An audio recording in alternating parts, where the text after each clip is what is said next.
এবার আল্লাহ থেকে মাপ পাওয়ার এবং জান্নাত পাওয়ার আল্লাহ যে আমাদেরকে একটা ওয়াদা দিয়েছেন, এই আমলটা আমরা শুনি। আরেক হাদিসের মধ্যে আল্লাহর নবী বললেন, মান আহসানা বুজুআহুন্না ওয়া সাল্লাহুন্না লিওয়াক্তিহিন্না কানা লাহু আলাল্লাহি আহদুন আইয়াগফিরা লাহ।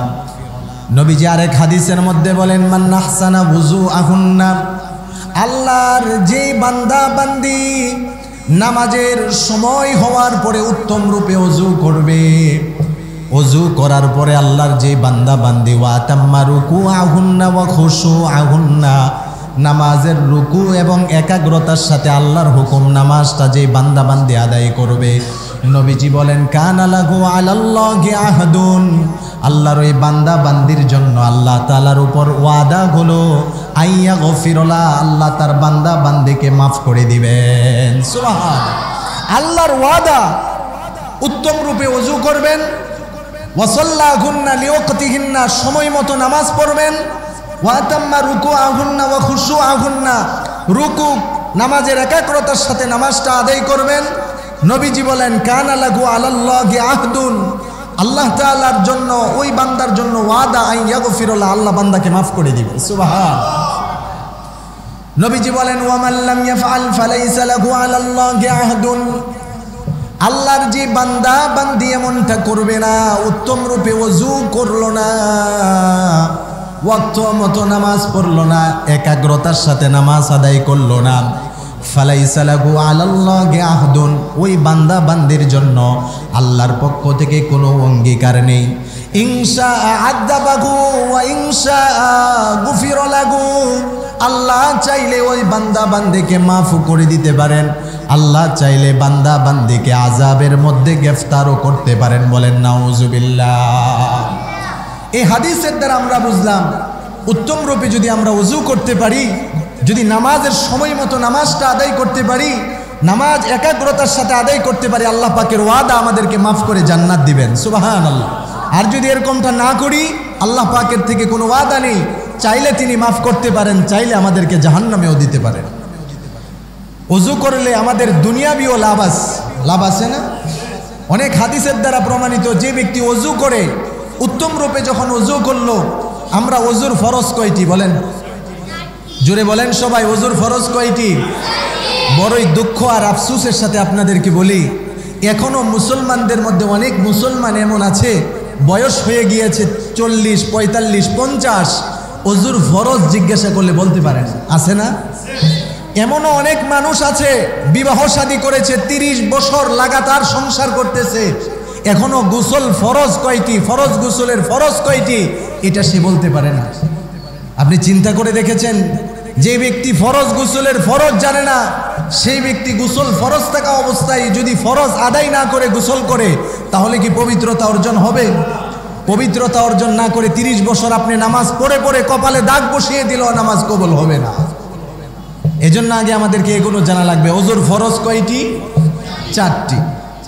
আল্লাহ রাব্বুল আলামিন বলেন, ইয়া আইয়ুহাল্লাযীনা আমানু ইযা কুমতুম ইলাস সালাতি ফাগসিলু ওয়ুজুহাকুম ওয়া আইদিয়াকুম ইলাল মারাফিকি ওয়ামসাহু বিরুউসিকুম ওয়া আরজুলাকুম ইলাল কা'বাইন।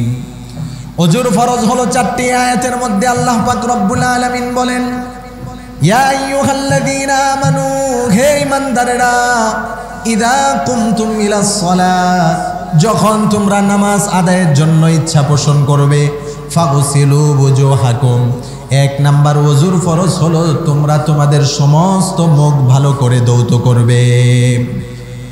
ওয়া আইদিয়াকুম ইলাল মারাফিকি, 2 হাত কোনি পর্যন্ত কোনি সহ ধৌত করবেন। ওয়ামসাহু বিরুউসিকুম, পুরা মাথা একবার মাসাহ করবে। ওয়া আরজুলাকুম ইলাল কা'বাইন, 2 পা টাকনো পর্যন্ত ধৌত করবে।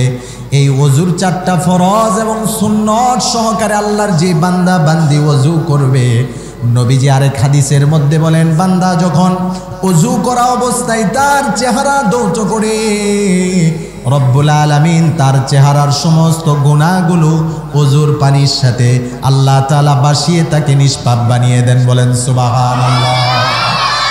বান্দা যখন ওযু করার জন্য দুই হাত কুনি পর্যন্ত দৌত করে, হাতের যত গুনাহ আছে আল্লাহ রব্বুল আলামিন বান্দার হাতের গুনাহগুলোকেও মাফ করে দেন।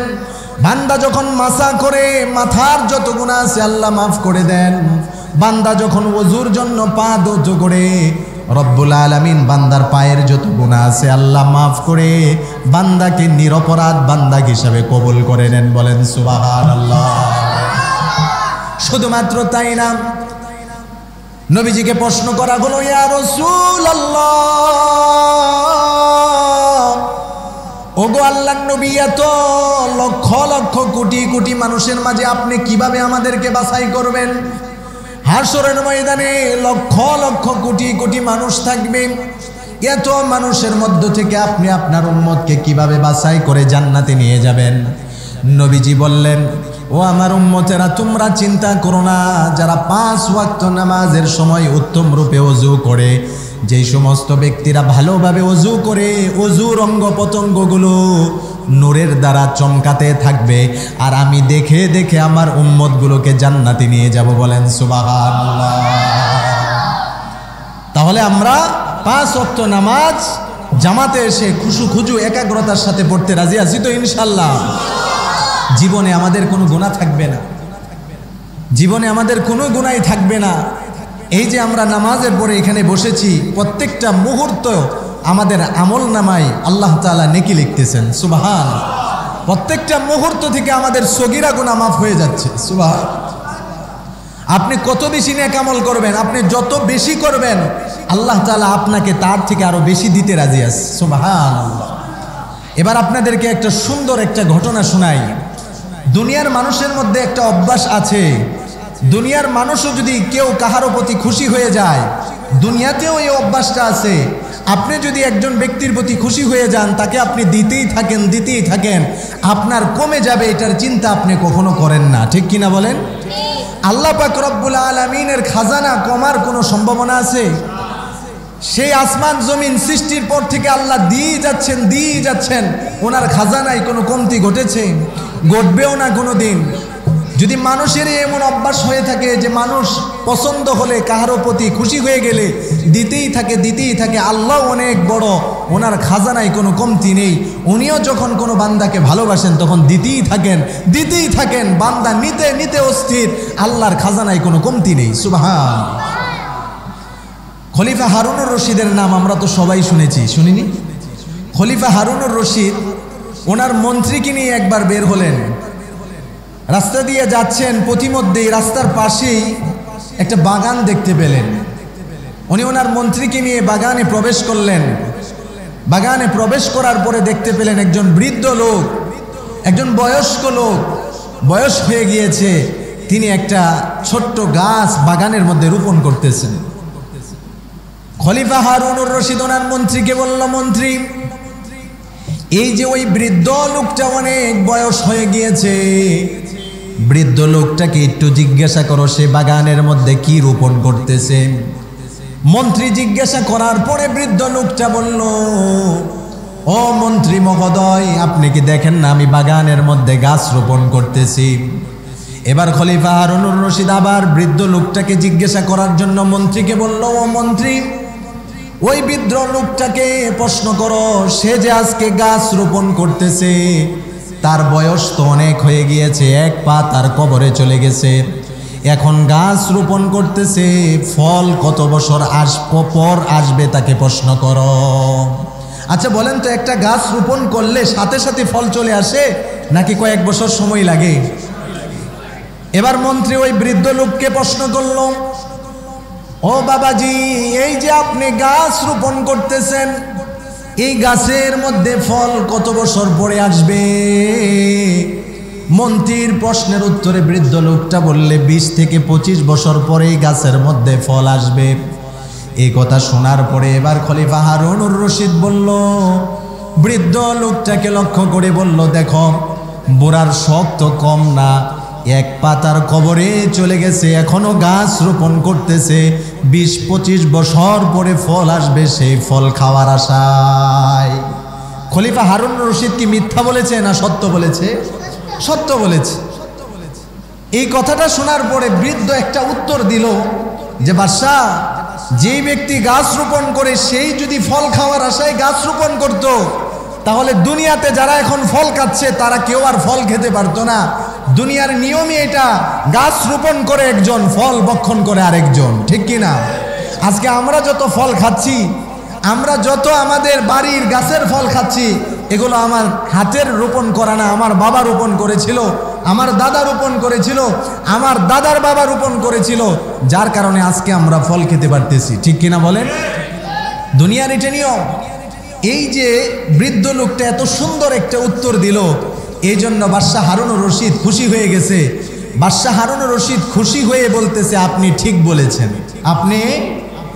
আর বাদশাহ হারুন রশিদের, খলিফা হারুন রশিদের একটা নিয়ম ছিল, উনি যদি কাহারো প্রতি, কাহারো কথার প্রতি খুশি হয়ে যদি এই কথা বলতেন যে আপনি ঠিক বলেছেন, তাহলে মন্ত্রীকে আগের থেকে বলা ছিল ওই ব্যক্তিকে বাদশার পক্ষ থেকে মন্ত্রী 1000 স্বর্ণ মুদ্রা পুরস্কার দিবে।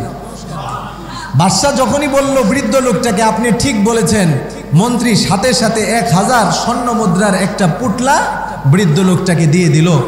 দিয়ে যখন বৃদ্ধ লোক জিজ্ঞাসা করলো মন্ত্রীকে, এটা কি? আপনি এত সুন্দর একটা প্রশ্নের উত্তর দিয়েছেন হারুন রশিদকে, সে আপনার প্রতি খুশি হয়ে গেছে, বলেছে আপনি ঠিক বলেছেন। আর তার নিয়ম হলো সে তার কাহারো প্রতি খুশি হলে তাকে পুরস্কার স্বরূপ 1000 স্বর্ণ মুদ্রা দিয়ে দেয়, এটা আপনার পুরস্কার। এই কথা বলে মন্ত্রী আর হারুন রশিদ যখন যাচ্ছে, বৃদ্ধ লোকটি পিছন দিকে দিয়ে দৌড়িয়ে এসে বাদশাকে বলতেছে, বাদশাহ আপনি দেখেছেন মানুষ গাছ রোপণ করে 20-25 বছর পরে ফল আসে, পরে ফল খায়, আর আমি গাছ রোপণ করলাম আজকে, আপনার পক্ষ থেকে ফলও পেয়ে গেলাম আজকে। বাদশাহ এবারও বলতেছে আপনি ঠিক বলেছেন। এখন বাদশার নিয়ম অনুযায়ী মন্ত্রী আরো 1000 টাকা দেওয়া লাগে। আরো 1000 টাকা মন্ত্রী ওই লোকটাকে দিল, বৃদ্ধ লোকটাকে।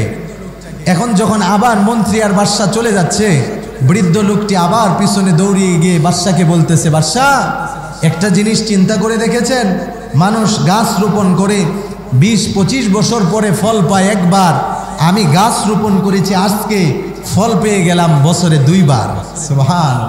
এবার বাদশাহ বলতেছে আপনি ঠিক বলেছেন, আপনি ঠিক বলেছেন।